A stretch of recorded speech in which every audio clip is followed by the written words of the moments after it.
औरत का फैसला। नैतिक मूल्यों से ये कहानी भले ही आपको इंसाफ करती ना दिखे, लेकिन जिम्मेदारियों की नजर से देखेंगे तो शायद कुछ समझ में आए। ये क्या है बहू, सुबह से घर का काम करती रहती है, फिर ऑफिस जाती है और बच्चों में लगी रहती है। अरे ऑफिस क्यों नहीं छोड़ देती, या फिर घर के लिए कोई नौकरानी रख ले। कैसी बात कर रही है माँ, जानती तो है ना अभी इनके ऊपर कितना लोन है। थोड़ा ही सही मदद कर देती हूँ तो अच्छा लगता है, और अभी उनको मेरे पैसे की जरूरत भी तो है।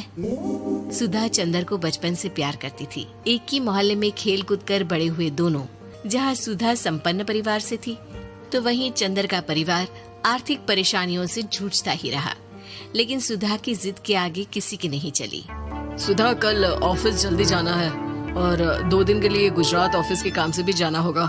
अरे कैसी बात कर रहा है बेटा, बहू को अगले महीने बच्चा होने वाला है, इस वक्त तो उसके साथ रहे। अरे कोई बात नहीं ना माँ, उनको जरूरी काम होगा, वरना मेरा चंदर ऐसे वक्त में मुझे छोड़कर कभी नहीं जाता।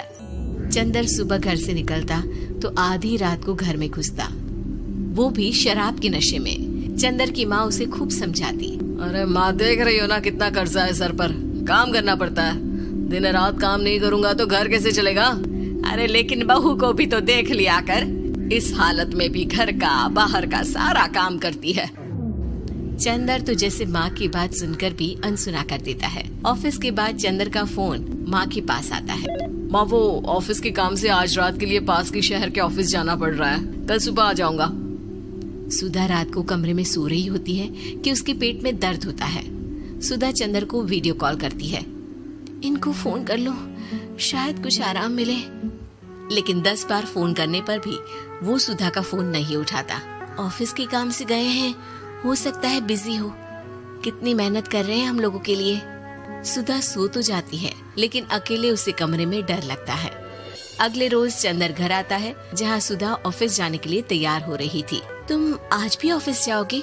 कल रात भर तो ड्यूटी की है, थक जाओगे, छुट्टी ले लो ना।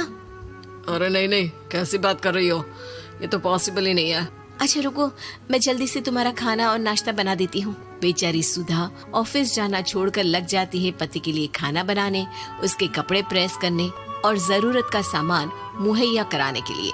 हो सके तो रात की ड्यूटी मत लिया करो ना, मुझे बहुत डर लगता है।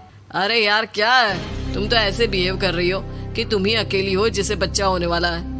इतने लोगों के पति जो काम के सिलसिले में बाहर होते हैं, उनका क्या? सुधा को चंदर के मुंह से ये बातें अजीब लगती है। अरे हुआ क्या है तुमको? पहले तो तुम मेरा कितना ख्याल रखते थे, मेरे पास रहते थे, मेरी दवा से लेकर खाने पीने तक का सारा ख्याल। और अब इस बार तो तुम एक दफा भी मेरे साथ डॉक्टर के पास नहीं आए, क्यों? अरे पागल हो गई हो क्या? पागल वाली बात कर रही हो। काम धंधा देखो या फिर तुम्हें लेकर टहलता फिरूं। और मुझे शुक्रवार की रात को काम से निकलना है, सोमवार आऊंगा। सुधा को समझ में नहीं आता कि क्यों अचानक से चंदर को फील्ड का काम मिल गया है। लेकिन एक दिन, सुधा, मैं और चंदर जरा एक रिश्तेदार के घर जा रहे हैं, तुम भी तैयार हो जाओ, घर में अकेली कैसी रहोगी। अरे नहीं नहीं, इस हालत में इसे लेकर जाना ठीक नहीं है।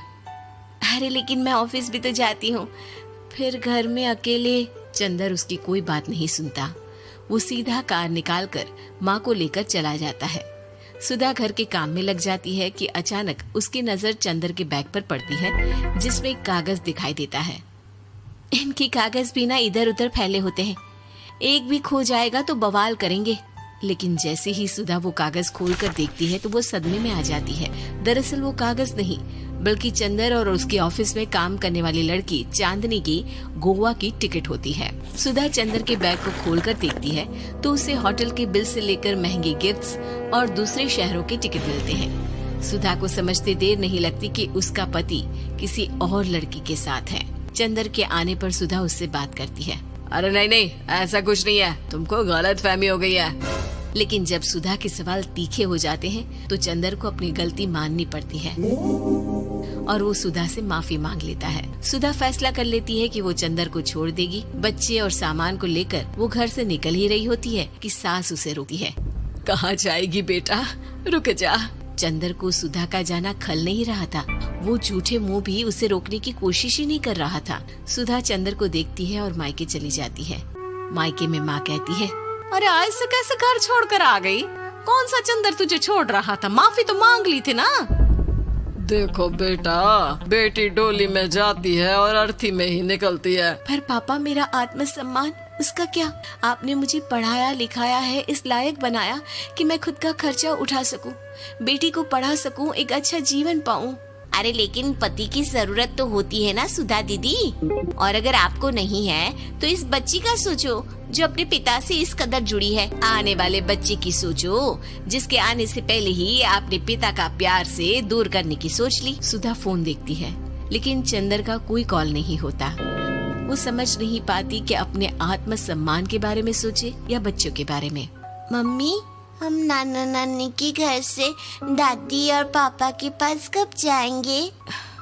नहीं जाएंगे बेटा, अब यहीं रहेंगे। नहीं मम्मी, मैं पापा के पास जाऊंगी, मुझे दादी के साथ रहना है। और मेरे साथ? हाँ, आपके साथ भी तो, सबके साथ माँ। देखो सुधा दीदी, आपके सर पर पिता का साया होना जरूरी होता है। अपने घमंड के लिए पिता और बेटी को अलग मत करो। सुधा अब सामान उठाकर अपने ससुराल जाने लगती है, लेकिन मन में सवाल रह जाता है कि जिसे दुनिया घमंड समझ रही है वो उसका आत्मसम्मान था। चंदन ने माफी जरूर मांग ली, लेकिन कभी ये एहसास नहीं दिलाया कि वो सिर्फ उसी का है।